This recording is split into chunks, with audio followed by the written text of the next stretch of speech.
Bom dia, mais uma vez bom dia. Bem-vindos ao nosso segundo webinar sobre a temática do Regulamento Geral de Dados. Chamo-me Norberto Pinto, sou responsável pelo Departamento de Hardware e Engenharia de Sistemas do Grupo Inros. Estou aqui apenas a fazer a apresentação do nosso segundo webinar. Como eu disse, este é o segundo de três. Volto outra vez a referir, por favor, não se esqueçam, no final do nosso webinar, de se inscreverem no terceiro e último webinar, no dia 10 de abril, que sobre o tema do enquadramento processual. Portanto, no final deste webinar, nós vamos ter no nosso site disponível a inscrição, como também vamos enviar um e-mail onde poderão fazer a respectiva inscrição. Muito bem, hoje contamos com a presença do Dr. João Paulo Meireles, que nos vai abordar o enquadramento jurídico sobre o regulamento. Sem mais demoras, atendendo que o tempo do webinar pretendemos que seja curto, não muito longo, para não amassar as pessoas. Portanto, sem mais demoras, Dr. João Paulo, iria-lhe passar Dr. João Paulo, está online? Pronto, muito bem. Muito bem. Ia-lhe passar, como se diz na gíria futebolística, a bola para o seu autor. Faz favor. Está bom? Muito bom dia. Muito obrigado. Eu como portuense e portista, se me fala de bola hoje, não fico muito bem disposto para este webinário, que ainda estou combalido desde ontem à noite. Mas gostaria de começar por agradecer este convite ao Dr. Norberto Pinto e à Dra. Vânia Mascarenhas. É com prazer redobrado que aqui estou e agradecer-vos a vossa presença a todos que estão disponíveis para ouvir falar desta nova revolução em curso. E que muito bem começa por ter este triângulo de obrigações que se prende, por um lado, com as inovações tecnológicas e informáticas que já foram abordadas na primeira sessão. Hoje falar-vos-ei, ainda de uma forma exploratória, sobre alguns desafios legais que temos pela frente, depois naturalmente a vertente processual, porque nada não é suficiente termos bons contratos e bons manuais, nem bons equipamentos e software que esteja em conformidade, se depois, a nível processual e procedimental, as pessoas não tiverem boas práticas que permitam estar em conformidade. O meu nome é realmente João Paulo Meireles, sou jurista e advogado e estudei no Instituto Europeu de Administração Pública em Maastricht, precisamente temas ligados com a privacidade eletrónica e física, mas sobretudo também já a pensar neste RGPD. E aquilo que vos proponho é que façamos uma incursão relativamente extensa em todos os temas que vamos abordar e, sem mais demoras, começaríamos pelo enquadramento histórico e legislativo, sendo que este é o primeiro de uma revolução que vai ter outros normativos comunitários, também e desde logo um novo regulamento, tal como este, relacionado com as comunicações eletrónicas e que irá substituir a diretiva de e-privacy, que entendo que se justifique abordar, ainda que também de forma breve. Este tema, apesar de ser novo no nosso dia-a-dia, não é exatamente uma novidade. A Declaração Universal dos Direitos do Homem, já com 70 anos, já se referia à necessidade de existir respeito pela nossa vida privada, pela nossa vida familiar, pela nossa residência e pela nossa correspondência. Da mesma maneira, a Convenção Europeia dos Direitos do Homem consagrava este mesmo direito e a própria Convenção de 1981, a Convenção 108 do Conselho da Europa, já referia que tínhamos o direito de não ver os nossos dados de caráter pessoal a serem alvo de tratamentos automatizados.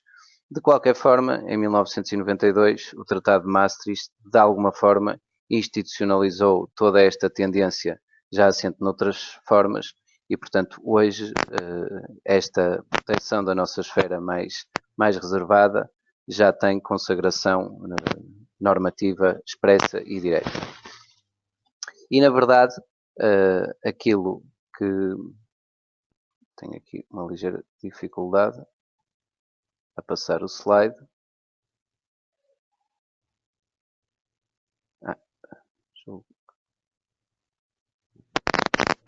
aqui, dizia-vos, há uma sobreposição entre a aplicação do RGPD, que diz respeito a dados pessoais, e a diretiva de e-privacy, que está em discussão transformar-se num regulamento.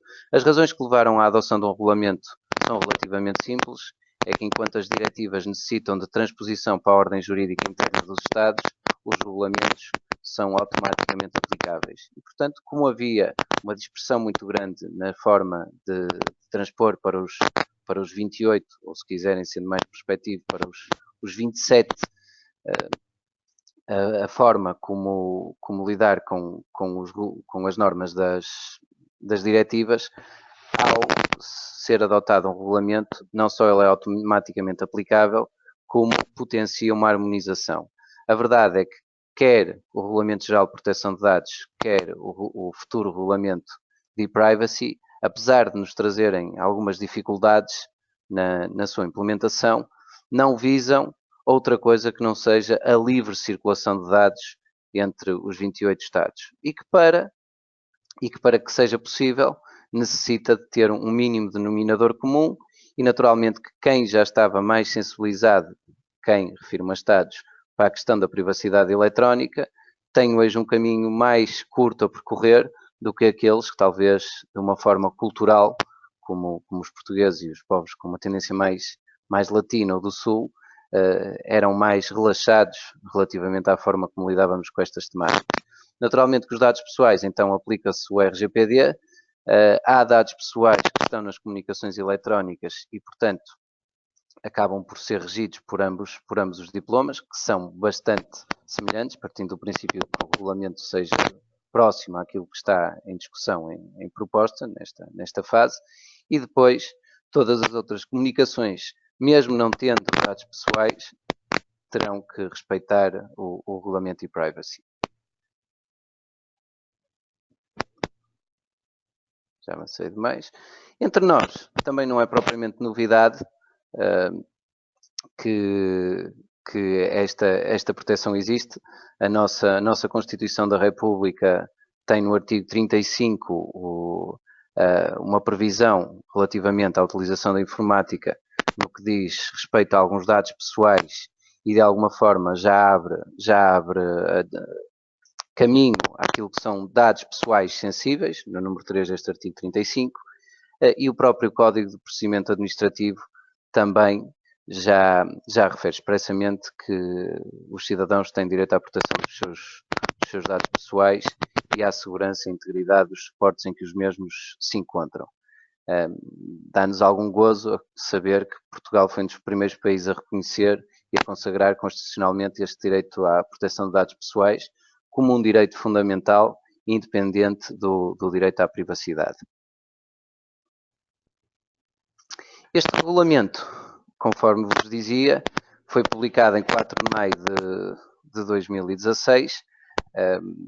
O texto demorou 4 anos a ser adotado e teve mais de 4.000 adendas. Isto decorre também dos diferentes Estados implicados. É complexo e já nesta altura dizia que entrava em vigor no 20º dia seguinte ao da publicação, embora só seja aplicável, ou se quiserem, alvo de fiscalização a partir do dia 25 de maio de 2018. Portanto, a primeira questão que gostava de desmistificar é que o regulamento já está em vigor, simplesmente não pode ainda ser fiscalizado antes do dia 25 de maio, que é já amanhã. Vê-se que para uma discussão de 4 anos, o nível de novidades é elevado. E porquê? Porque a proteção da vida privada foi consagrada, porque existia esta fragmentação de enquadramentos e porque se chegava à conclusão de que a dispersão decorrente das diferentes formas de transposição da Diretiva 95/46 tinha que ser combatida. Uma das razões que também leva a que esta mutação precise de alguma dinâmica é que a tecnologia avança hoje, nos últimos 5 anos, avançou mais do que nos 10 anos que antecederam. E, portanto, também, quer esta evolução, quer o valor económico da informação, são hoje ativos valiosíssimos. A Internet of Things, por si só, justifica esta nossa preocupação, bem como as violações de privacidade de dados, como temos alguns exemplos e que veremos mais à frente. Como novidades, temos três pontos que merecem ser, desde logo, salientados. Este conceito one-stop shop, o cidadão e quem trata dados pessoais, quer o titular de dados, quer o responsável pelo seu tratamento, tem direito a ter um só interlocutor e uma interpretação, e não estar sujeito a diferentes entidades que cada uma tenha a sua opinião e faça a sua interpretação. É reduzida a burocracia, porque deixam de existir as notificações ou pedidos de autorização prévias à Comissão Nacional de Proteção de Dados, tal como estavam previstos no artigo 27 da Lei 67/98, a Lei da Proteção de Dados, e depois a criação da equidade e da harmonização. Tratamento de dados pessoais por meios totalmente automatizados ou por meios não automatizados. Quer isto dizer que o Regulamento Geral de Proteção de Dados tanto se aplica aos ficheiros, aos processos, às pastas físicas guardadas nos armários, como se aplica ao software e às bases de dados informatizadas. Não se aplica a não sujeitos a direito da União Europeia, nem aos nossos instrumentos relacionados com a nossa vida pessoal ou doméstica, como seja a nossa lista de contactos no telemóvel. De qualquer forma, há também exceções relativamente às autoridades de investigação de infrações penais. E aplica-se a todos aqueles que têm um estabelecimento na UE, e mesmo aqueles, e quando se diz estabelecimento na UE, estamos a falar de qualquer tipo de estabelecimento, pode ser uma sucursal, pode ser uma filial, pode ser uma representação permanente, uma missão, mas também se aplica àqueles que, não tendo estabelecimento na UE, oferecem serviços a cidadãos europeus que cá se encontram, a cidadãos estrangeiros que se encontram em Estado europeu, mas também àqueles que controlam comportamentos e fazem profiling de cidadãos no espaço europeu. Portanto, na verdade, aplica-se a todos e há aqui uma vocação mundial de aplicação.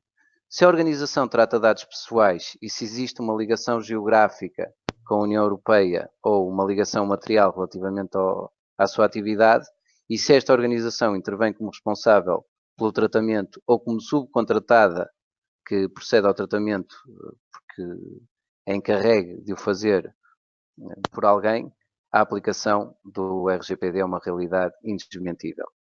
Como principais dificuldades, temos realmente o desconhecimento, alguma falta de competências e know-how, a tensão entre as exigências do RGPD e a realidade da organização, porque o mundo não acaba no dia 26 de maio, e no dia 26 de maio temos todos que deixar de trabalhar.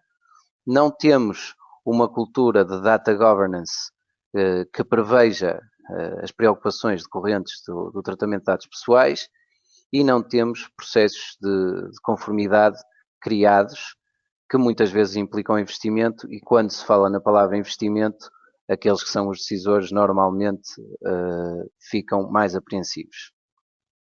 Os objetivos, já vos fui dizendo que é o alinhamento, os objetivos da proposta de regulamento da e-privacy é que esta esteja alinhada com a RGPD e que se consiga configurar mais uma proteção aos utilizadores mais elevada do que aquela que temos.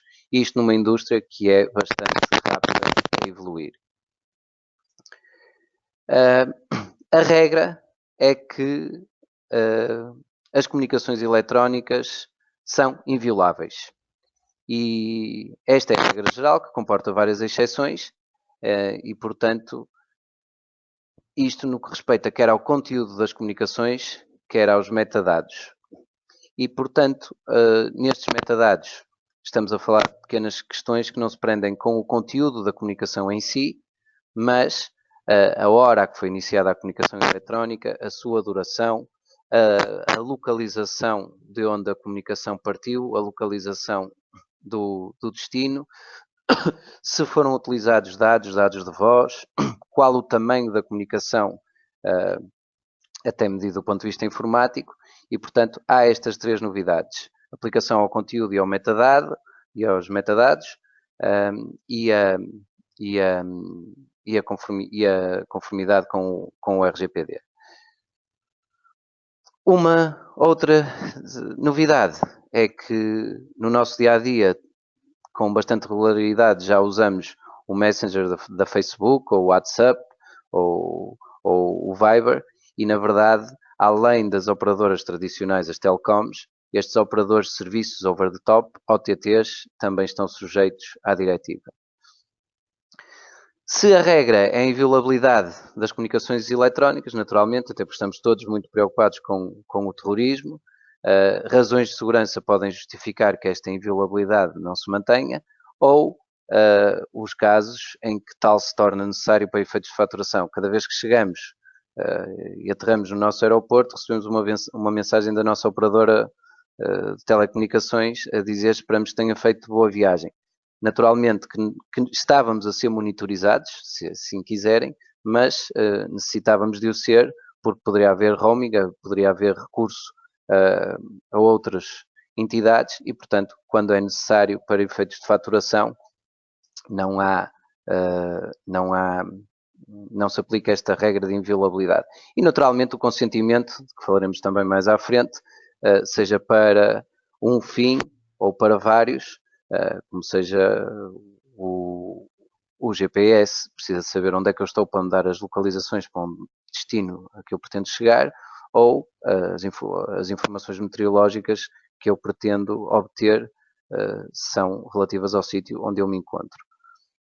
No que diz respeito ao conteúdo, uma vez mais, quando tal se justifique por razões de segurança, não me interessa apenas saber onde é que quem diz que vai pôr uma bomba na Torre dos Clérigos se encontra, interessa-me saber que ele está a dizer a alguém, ao outro parceiro do crime, que irá colocar uma bomba. Para além destas questões de segurança, uma vez mais, o consentimento para prestar o serviço ao utilizador ou para outras finalidades. Rapidamente só sobre os equipamentos. Os equipamentos, de nada adiantava conseguirmos a inviolabilidade das comunicações se depois os terminais onde se encontra a informação não tivessem também eles alguma proteção. E, portanto, o Supremo Tribunal Federal americano já veio dizer que em buscas, isto é um pequeno exemplo, que em buscas onde ocorra a atenção de um indivíduo, ainda assim o seu telemóvel não deve ser violado, reconhecendo que isto causa dificuldades à investigação, mas a privacidade tem custos. E, portanto, apesar desta contingência à investigação, a privacidade obriga-nos a termos presente que valerá a pena fazer algum esforço.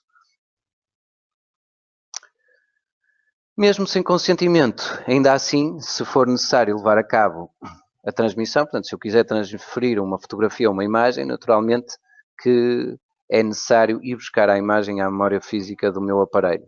Se for necessário para prestar o serviço, por exemplo, o carrinho de compras, cada vez que num site de e-commerce estamos a arrastar para o carrinho de compras alguns produtos, naturalmente que a seguir tem que aceder à lista desses produtos para realmente nos remeterem e nos taxarem.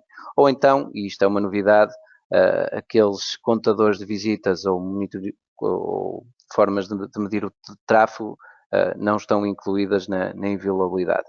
Com consentimento, este consentimento pode ser prestado para qualquer finalidade específica e pode ser feito através de definições de software ou de aplicação que o permita. Mas é necessário termos algumas preocupações relativamente a este consentimento. No caso do marketing direto, quando estamos a falar de chamadas automáticas, aparelhos de fax e envio de correio eletrónico, este consentimento é prévio. Para serviços de chamadas pessoais de marketing, o consentimento é necessário, mas o Estado-membro poderá optar por um sistema de opting-out, portanto um registro onde as pessoas pretendem não ser incomodadas, e um opting-out para comunicações por e-mail para endereços de e-mail já previamente recolhidos. Voltando, após esta breve incursão também no e-privacy, aos conceitos e novos titulares e novos direitos dos titulares de dados pessoais. Os princípios que regem o RGPD, tentando resumi-los de alguma forma, são os princípios da licitude, da lealdade e da transparência, da finalidade determinada, tem que existir adequação e necessidade para que aquele tratamento de dados possa ocorrer, e dentro dessa necessidade limitá-la ao que é necessário. Portanto, já não vale, a partir de agora, aquela questão de guardar dados e mantê-los, porque podem vir a dar jeito, porque hoje não preciso daquele fornecedor, mas quem sabe o dia da manhã. Isto não é legítimo, nem é minimizar a minha operação de tratamento de dados. Tem que estar exatos e atualizados, portanto, nada. Também é uma obrigação de quem trata os dados zelar pela forma que eles se mantenham atuais e verdadeiros, e, portanto, tem que, no mínimo dos mínimos, existir possibilidade para que os titulares dos dados possam alterá-los, e naturalmente que há preocupações do ponto de vista da segurança e da conservação dos dados, que não podem estar acessíveis, nem ser facilmente pirateados ou facilmente destruídos, seja de forma intencional, seja de forma acidental. Dados pessoais são todos aqueles que individualizem uma pessoa ou a tornem identificável, e, portanto, dificilmente conseguimos excluir aqueles dados que de alguma forma nos estão ligados e permitem chegar até mim. Alguns fazem-no diretamente, por exemplo, o meu número de identificação fiscal ou o meu número de identificação civil é único e, portanto, corresponde só a mim. A minha morada, mesmo que incompleta, em conjunto com outras informações, com maior ou menor dificuldade, pode levar até mim. E dentro destes dados pessoais, há dados sensíveis. Dados sensíveis são as convicções filosóficas ou políticas, a militância sindical, os aspectos religiosos, os nossos dados de saúde e de vida sexual, mas com duas novidades: dados genéticos e dados biométricos. E estes dados genéticos e dados biométricos acabam por ser relevantes porque o futuro está aí à porta, e para além da impressão digital para controlar o acesso, mas também para medir a pontualidade e a assiduidade, é efetivamente um dado pessoal sensível. Mas também é um dado pessoal sensível o direito à nossa imagem, e relativamente a isso refiro-me às câmaras de videovigilância e aos CCTVs. Mas também as análises de retina para franquear o acesso, e até o reconhecimento facial, que também cada vez mais vai ser comum. A regra geral relativamente a estes dados sensíveis é que eles não sejam tratados.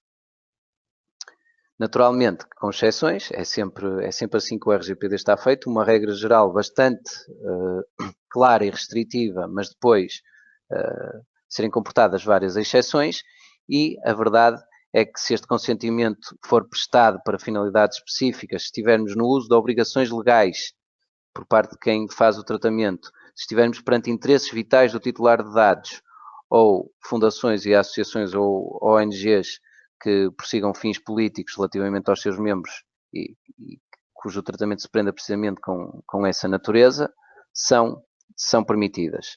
Da mesma forma, quando os dados são tornados públicos pelo próprio titular, se o titular diz que é militante de um partido político, naturalmente que isso sabe e que isso é domínio público, portanto, não perde de alguma forma esse caráter de ser um dado pessoal. No âmbito de um processo judicial, quando existe interesse público para as entidades públicas, ou questões da medicina do trabalho, ou de saúde pública, ou ainda fins de arquivo de interesse histórico ou investigação científica. O tratamento de dados, basicamente, é tudo, porque quando estamos a falar de tratamento, falamos da recolha, registro, a organização, a divulgação, a alteração, a extração a restrição, o apagamento, a destruição, a conservação, quer isto dizer que mesmo aquelas bases de dados que já não são utilizadas ou aquilo a que normalmente chamamos arquivo morto, deixa de existir, deixa de ser usado, mas na verdade continua a ser alvo de uma operação de tratamento de dados, porque a sua manutenção e a sua conservação são em si mesmo operações de tratamento de dados. E o consentimento tem que ser um consentimento específico, informado e explícito, que resulte de uma declaração ou de um ato positivo inequívoco. Quer isto dizer que deixa de existir a possibilidade daqueles consentimentos que de alguma forma se depreendem ou nos parecem existir de forma implícita. Não é exatamente assim, há situações onde o implícito existe, mas de forma geral é assim que devemos tentar obter o consentimento dos titulares. E não basear-nos no seu silêncio, quem cala consente, ou em opções pré-validadas e preenchidas. Até agora o que acontecia era que o quadradinho destinado a pôr o visto, ou o pisco, ou o X, já vinha pré-preenchido, e não, agora tem que estar em branco e o utilizador tem que o preencher e o sistema deve conservar um log de que foi preenchido e acionado às tantas horas e aos tantos minutos. De qualquer forma, o tratamento é também lícito quando estamos na execução de um contrato. Se eu estou a vender uma casa, era o que mais faltava, não dar os meus dados pessoais para a celebração da escritura, e quem diz um contrato diz também as diligências prévias à formação desse contrato. No caso da casa, seria o contrato de promessa de compra e venda. Quando estou perante obrigações jurídicas e, portanto, por exemplo, a legislação do trabalho, para provar que não existiu discriminação no acesso ao trabalho, obriga-me a manter durante 5 anos o registro dos processos de recrutamento. Muito bem, talvez faça sentido distinguir aquilo que são candidaturas espontâneas de processos de recrutamento. Quando estamos a falar das câmaras de videovigilância, cujo registro tem que ser mantido durante 30 dias. Isso também é uma obrigação legal. 7 anos no que respeita à identificação do cliente, conforme decorre da lei de proteção, da lei de branqueamento de capitais. Os 10 anos relativamente à manutenção da documentação para efeitos de IRC, ou então até o registro da correspondência recebida e enviada do velhinho artigo do velhinho Código Comercial. Sempre que há interesses vitais do titular, naturalmente que o tratamento também é lícito, sempre que há interesse público e sempre que há interesses legítimos do responsável pelo tratamento. No fundo, as razões que nos levam a considerar um tratamento lícito são semelhantes àquelas exceções relativamente à proibição de tratamento de dados sensíveis. Sendo que, neste caso, mantemos essa regra do tratamento dos dados sensíveis. Isto leva-nos a 2 conceitos relativamente comuns no RGPD. A Privacy by Design, portanto, todos os nossos processos e procedimentos devem ser construídos e adaptados de forma a serem seguros e confidenciais, com minimização e assentes em políticas, procedimentos e códigos de conduta, e onde haja a possibilidade de ocorrer a pseudonimização ou anonimização. Rapidamente, a anonimização torna um dado pessoal em algo que não é pessoal, porque não é possível identificar alguém. Já a pseudonimização não o faz, porque simplesmente vai obrigar a que exista uma chave, por exemplo, onde a Ana e o Joaquim, em vez de serem a Ana e o Joaquim, passam a ser o 1 e o 2, mas ainda assim quem tiver acesso a essa chave conseguirá identificá-los. Privacy by default é desde a concepção e, portanto, normalmente fala-se de privacidade por defeito, não é por defeito, é por definição.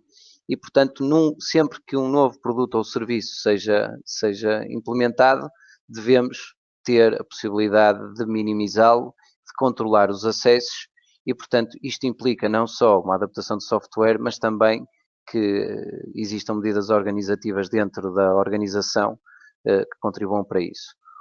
Os direitos, rapidamente, são o direito à informação, saber que dados pessoais meus é que estão a ser tratados por alguém, aceder-lhes corrigi-los e apagá-los, o esquecimento já lá vamos, opor-me ao seu tratamento para determinados fins, portanto, eu aceito que a organização tenha os meus dados, não aceito é que os utilize para efeitos de promoção ou de me dar a conhecer os seus produtos. O direito a não ser alvo de decisões automatizadas. Decisões automatizadas são aquelas que são tomadas sem qualquer espécie de intervenção. Portanto, a máquina rastreia, a máquina escolhe e a máquina envia-me um e-mail. O direito à portabilidade é um direito interessante. Os dados pessoais devem ser, e a Comissão tem-no pedido várias vezes, mantidos num processo que permita transportá-lo de uma entidade para outra. Portanto, imaginem que querem mudar de seguradora ou que querem mudar de banco, em vez de terem que preencher todos aqueles formulários, chegam com uma PEN ou com o CD e dizem: está aqui o meu processo, estão aqui os meus dados pessoais. Naturalmente que isto obrigará a alguma adaptação, porque ainda não existem modelos de conservação de dados pessoais que permitam a portabilidade de uns sítios para os outros. E depois, em caso de uma violação de privacidade, o titular de dados poderá, em alguns casos, ter o direito a ser notificado e saber. O direito à informação está patente logo na recolha e, portanto, comporta e distingue o artigo 13 se a recolha é feita junto do próprio ou do terceiro e comporta, desde logo, dar-lhe alguma informação. Qual será a finalidade? Quem serão os destinatários com quem eu vou partilhar essa informação? O tempo de conservação? A possibilidade de exercício dos seus direitos e da apresentação de queixa na Data Protection Agency, que aqui será a Comissão Nacional de Proteção de Dados, e desde logo também ser referido se existem decisões automatizadas e se o sujeito vai ser alvo de profiling. No direito de acesso, confirmar se existe ou não tratamento dos seus dados pessoais, saber quais são as finalidades de tratamento, as categorias e os destinatários, e depois o direito a ter uma cópia dos dados pessoais tratados. Diz um dos considerandos, os considerandos são tão importantes como os artigos, no caso do RGPD, que esta informação deve ser dada num princípio de first free copy. Portanto, a primeira cópia gratuita, depois disso, se o titular for muito exigente, naturalmente poderá começar a ser cobrada alguma taxa. Direito de corrigir é simples, alterar aquilo que não está bem e bloquear os dados até que se efetivamente confirme se são verdadeiros ou não. O direito ao esquecimento é um dos novos e que merece aqui um minuto. Sempre que os dados se revelem desnecessários para as finalidades com que foram recolhidos ou tratados, portanto, eu dei para determinado fim, esse fim não comporta o tratamento daquele dado pessoal e, portanto, eu posso exercer o direito ao esquecimento. Sempre que eu retiro o consentimento e não exista uma outra base que permita o tratamento, deixa de existir consentimento, o tratamento deixa de ser lícito e, portanto, eu tenho direito a ser esquecido.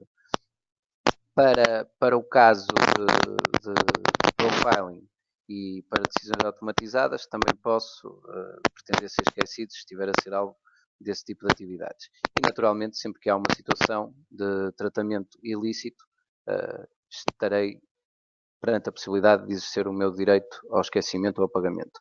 O direito à limitação tem a ver com a possibilidade de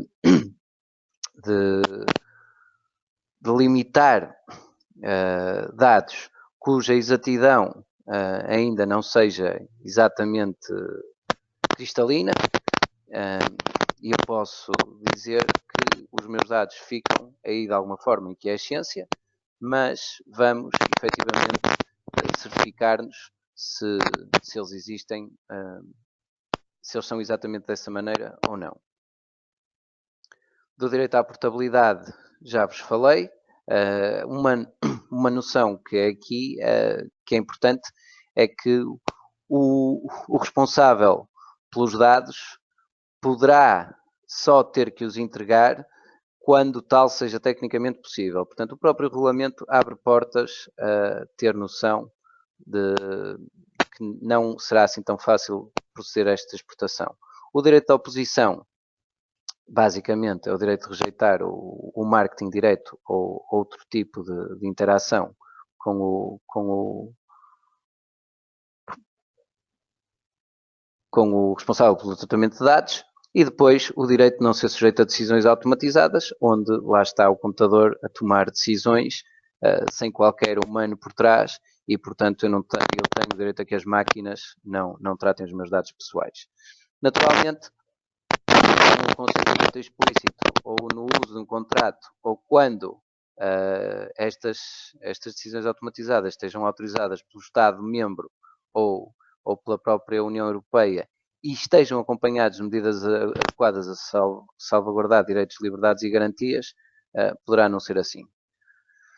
Sobre novas obrigações do responsável pelo tratamento de dados, há uma específica que poderá ser a necessidade de nomear um DPO, já lá iremos. Há outra que se prende com a necessidade de ter um registro de operações de tratamento de dados que será obrigatório sempre que existam mais de 250 trabalhadores, mas mesmo em situações onde o limite de trabalhadores, onde o número de trabalhadores esteja abaixo desse limite, ainda assim poderá ser necessário ter um registro das operações de tratamento, o que é que foi tratado, quando, com que propósito, o que é que estava abrangido. Mas queria-vos falar em específico dos PIAs.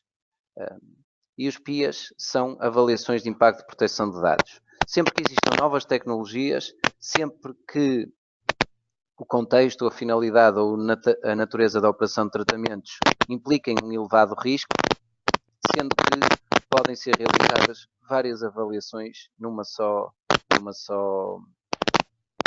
análise de impacto. Nos casos em que exista o DPO, que já lá vamos, este deverá emitir um parecer sobre o PIA. É um processo concebido para descrever o tratamento, para avaliar a necessidade e proporcionalidade desse tratamento, já tínhamos visto que isto eram princípios do Instituto de Tratamento, ajuda a identificar riscos e, avaliando esses riscos, identifica medidas que os vão minimizar ou mitigar.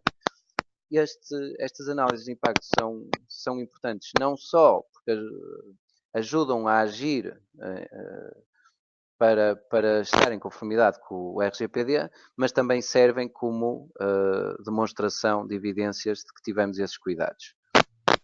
Existirá uma lista de tipos de operações que serão obrigatórias, que implicarão a necessidade de fazer análise de impacto. Ela ainda não existe. Existirá também uma lista de operações que não necessitarão de PIA, e portanto, se não existe a primeira, esta obriga uma responsabilidade ainda maior, portanto, vamos ter que aguardar ainda mais um pouco, e depois será necessário que exista um mecanismo de controle e coerência entre autoridades para que um banco, por exemplo, em Portugal, não esteja a ter que fazer PIA para determinadas operações, quando em Espanha não tem que o fazer. Este PIA é obrigatório se existir uma avaliação completa de dados pessoais, incluindo tratamentos automatizados e profiling.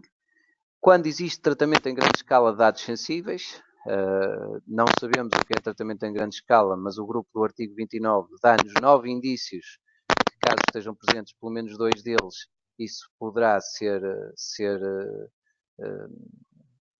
um indício que temos que fazer análise de impacto, e um desses 9, tem a ver com a escala. Tem que se observar o número de pessoas envolvidas, que dados são, se o tratamento é só uma vez e é esporádico, ou se é permanente e reiterado.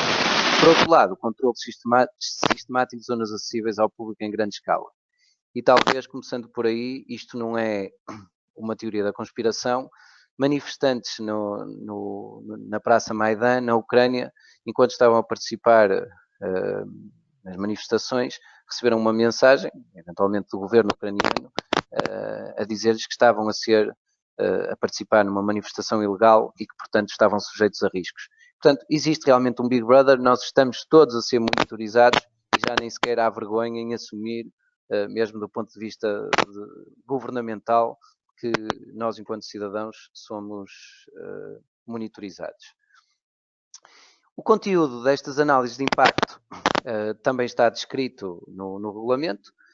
Terá que obrigatoriamente descrever as operações e finalidades, dizer quais são os interesses com que leva a cabo essa operação, avaliar a necessidade e a proporcionalidade da mesma e elencar as medidas que irão minorar esses riscos.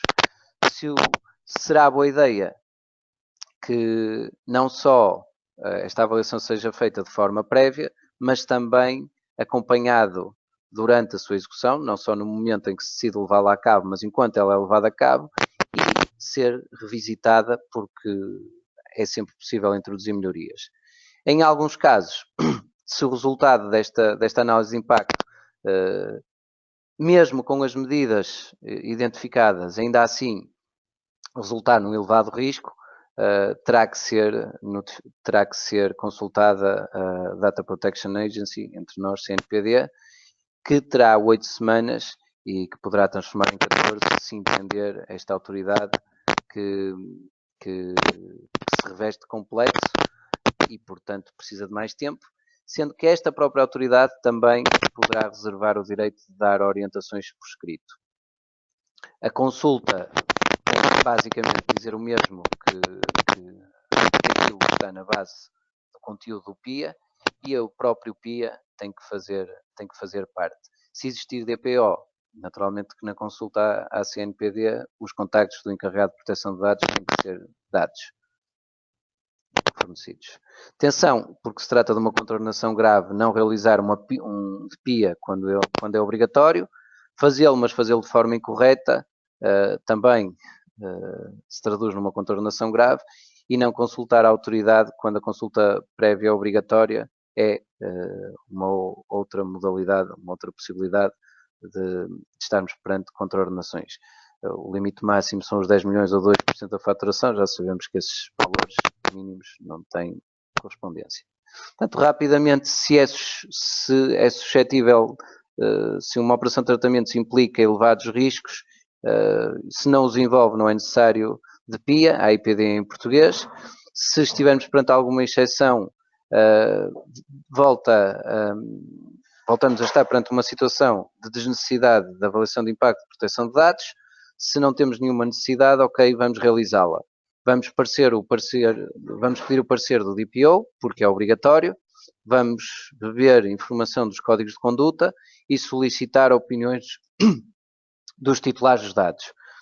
Da mesma maneira que, se existirem peritos, nada impede, bem pelo contrário, até é bom que possamos ouvir as opiniões desses peritos.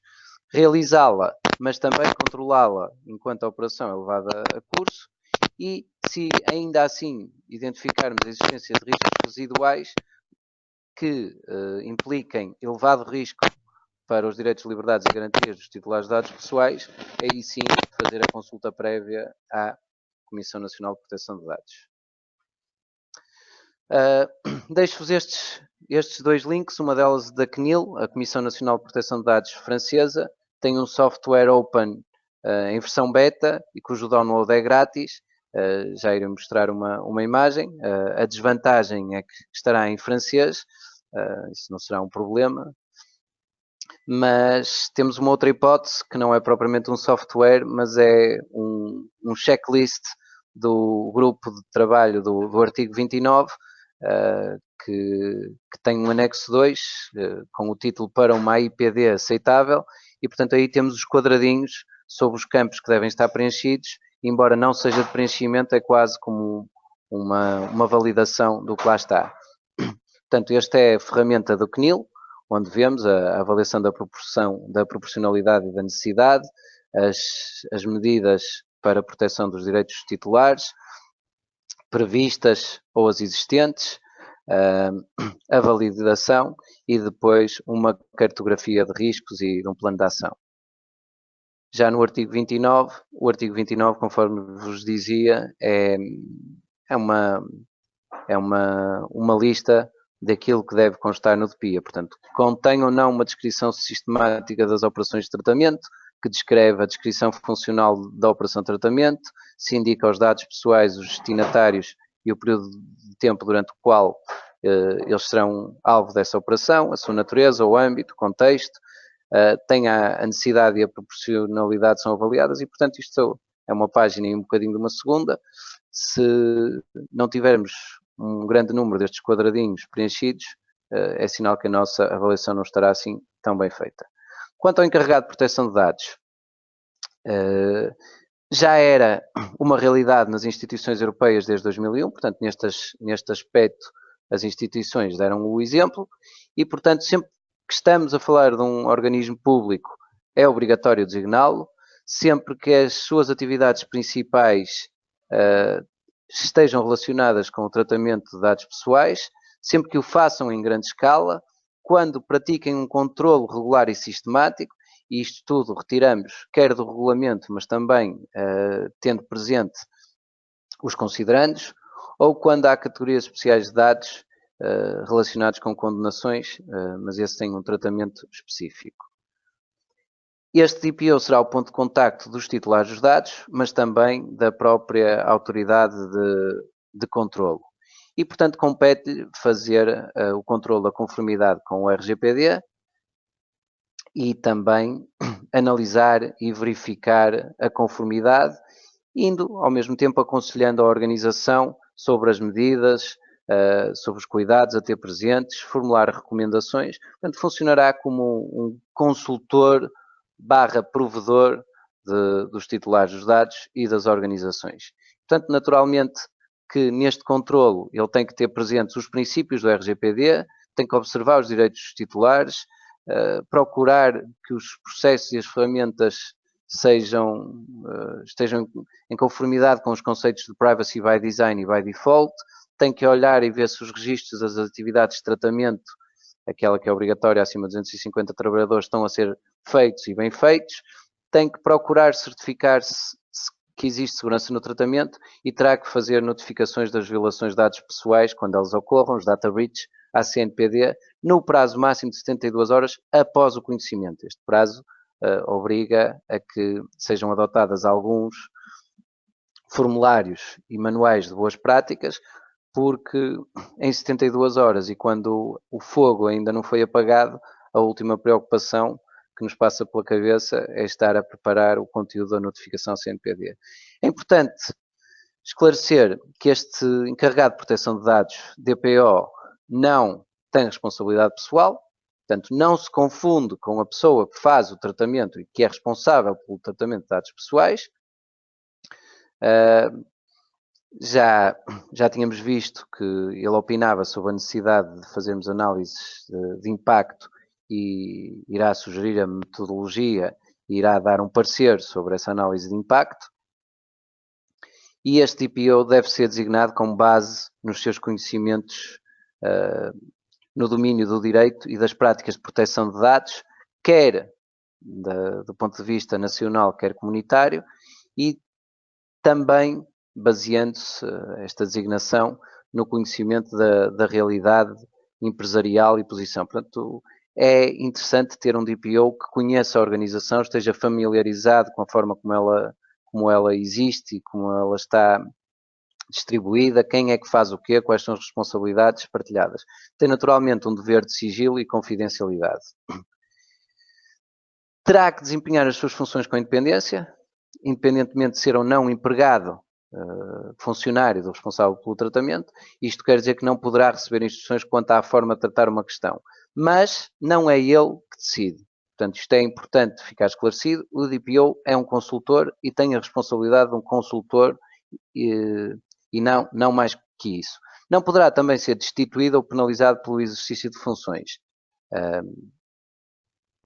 Naturalmente que de tudo o que viemos a dizer, existirá sempre um conflito de interesses quando alguém que dá pareceres sobre o tratamento de dados, ele próprio procede a esse tratamento de dados. Portanto, numa situação em que estamos a falar de um diretor executivo, um diretor de operações, o diretor financeiro, o diretor do departamento de marketing dos recursos humanos, especialmente o diretor informático, poderão estar numa situação de conflito. Este TPO nunca deve impor processos, não deve gerir os riscos que já existem, não deve ser ele a decidir, nem deve ser ele a implementar soluções. Ele deve sim desenvolver as normas internas, envolver-se nas questões da tecnologia e da cibersegurança, monitorizar e controlar, procurar promover o awareness, portanto a sensibilização de todos os trabalhadores, e deve basear a sua forma de atuar no modelo audit-based. Chegando rapidamente ao último tema, mais interessante, mais à CSI, violações de privacidade, data breach. Em 2013, a IAU foi alvo de um ataque muito grande, que afetou 3 bilhões de contas de e-mail, mas até uma consultora que, curiosamente, presta serviços na área da segurança da informação, esteve com um intruso largos meses no seu interior e só depois de o ter conseguido expulsar, vários meses após isso, é que nos deu a notícia. Isto é ainda mais grave porque tinha acesso não só à organização, como aos seus clientes, aos seus processos de patentes, processos de business intelligence, etc. Um setor muito apetecível para estas questões, estes são dados dos Estados Unidos, é precisamente o setor médico. Rapidamente, em 9 violações, temos várias dezenas de milhares de vítimas, e isto num prazo de 6 anos. Do ponto de vista europeu e por setores, estamos a falar do setor comercial e industrial com mais de 1/3, mas também vemos que do ponto de vista do setor público e militar temos ainda 15%, e que lá está, mesmo entre nós, também o setor médico tem um relevo muito grande, tal como o setor educacional. E atenção que aqui podemos estar a falar de dados de menores e, portanto, dados e informação sensível, mesmo não sendo dados sensíveis, será sempre informação sensível, depois naturalmente as instituições de crédito financeiro. Nos Estados Unidos, curiosamente, é o próprio governo ou Estado, conforme entendam, que não dá o exemplo e que é responsável por 43% dos roubos. É responsável, não, é vítima de 43% dos roubos de informação. Se aqui chegamos e se estamos preocupados, se temos vários exemplos, tudo isto tem um valor financeiro, de que é que estamos à espera? Se calhar já vamos tarde, mas o caminho faz-se caminhando. Quando falamos de violações de dados pessoais, estamos aqui a falar das violações de dados pessoais stricto sensu. Portanto, não é de episódios de espionagem industrial ou de roubo de patentes, ou de processos de fabrico, ou de moldes. Estamos a falar destes dados que permitem identificar uma pessoa. E, portanto, estamos a falar de tudo aquilo que implique quer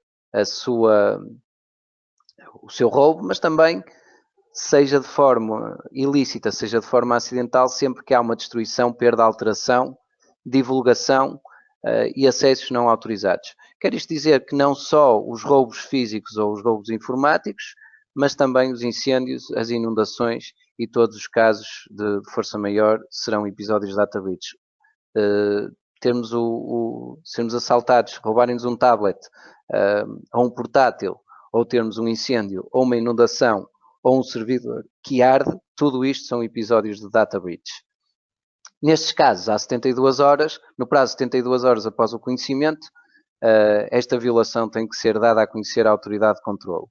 E, portanto, uma vez mais, os dados do encarregado de proteção de dados, DPO, têm que lá estar, têm que ser descritas as consequências prováveis da violação de dados, tem que se descrever a forma como essa violação ocorreu, tentando identificar o número de titulares afetados, quais os seus dados e categorias que foram abrangidas, e também elencar as medidas adotadas ou propostas pelo responsável pelo tratamento de dados para reparar.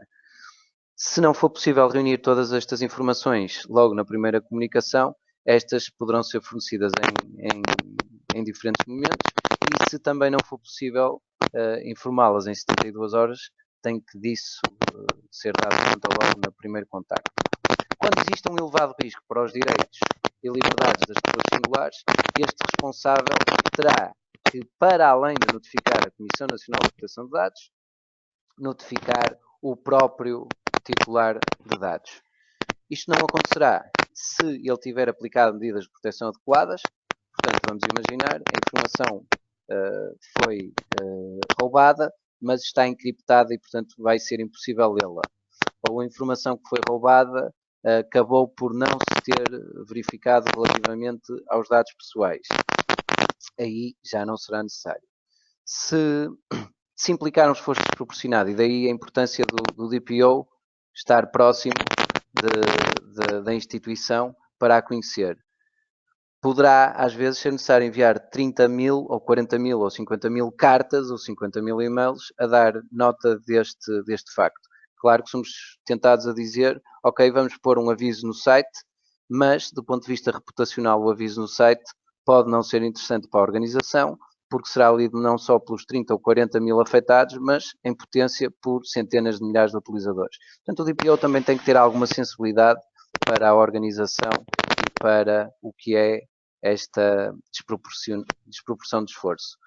A Agência Europeia para a Segurança das Redes de Informação já veio dizer que era importante que existisse uma abordagem holística na forma de tratar as violações de privacidades. Claro que, naturalmente, ser proativo e planear adequadamente resolve metade dos problemas. É importante irmos fazendo as nossas avaliações e termos as notificações pré-preparadas para o caso de acontecer alguma coisa e aproveitar todos os momentos para introduzir melhorias. Curiosamente, tudo isto são temas que parecem algo abstratos, esta agência propõe, curiosamente, uma fórmula que permita medir o dado, onde a estimativa do impacto resultará de uma multiplicação entre o contexto e a facilidade de identificação do indivíduo, que acaba por ser apanhado cujos seus dados pessoais acabam por ser apanhados nessa violação.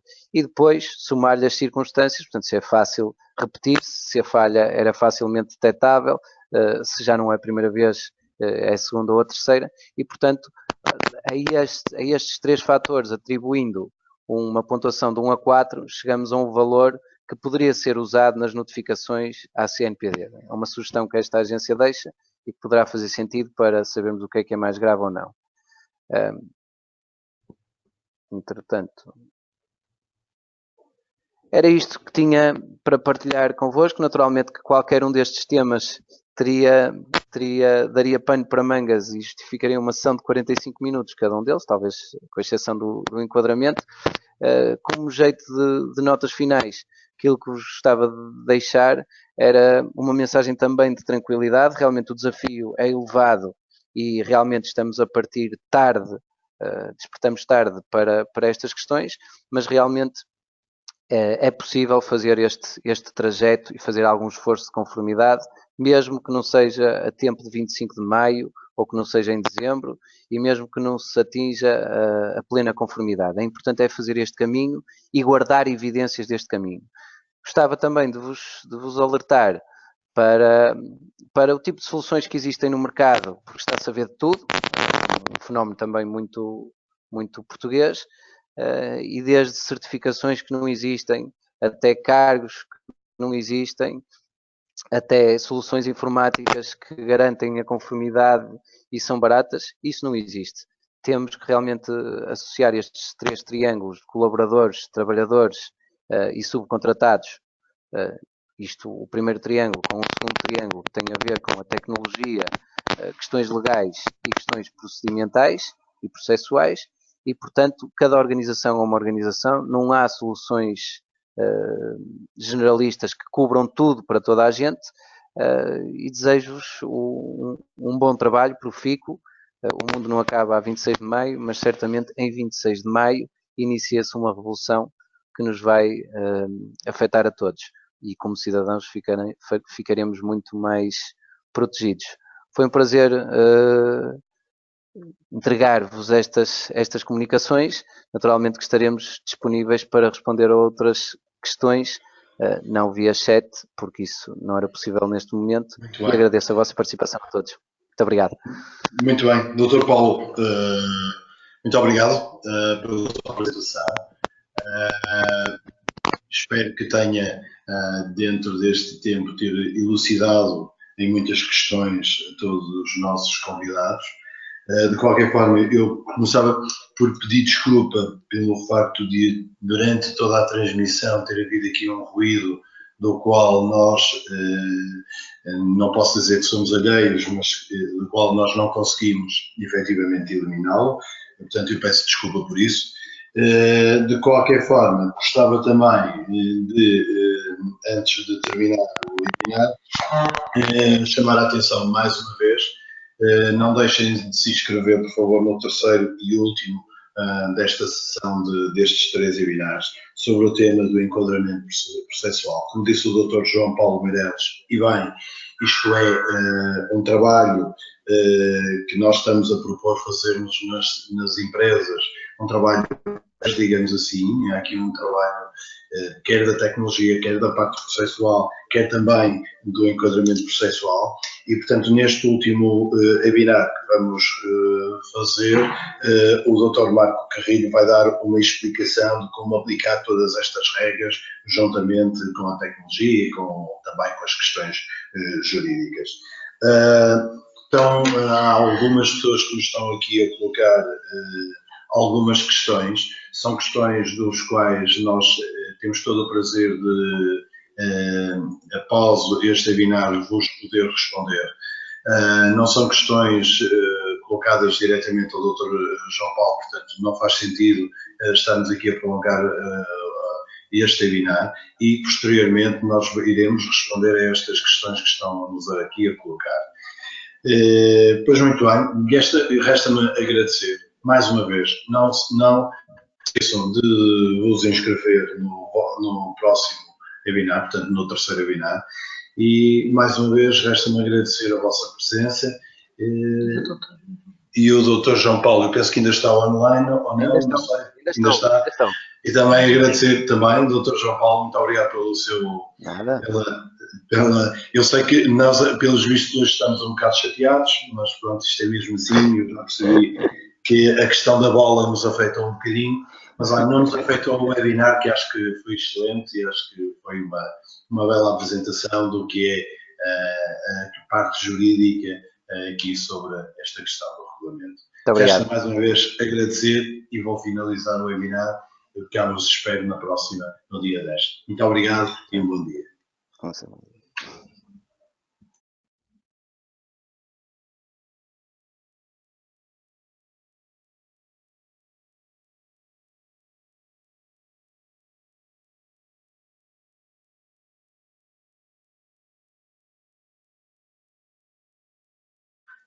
Dr. João Paulo? Sim. Ainda me está a ouvir? As pessoas já não estão a ouvir. Pronto.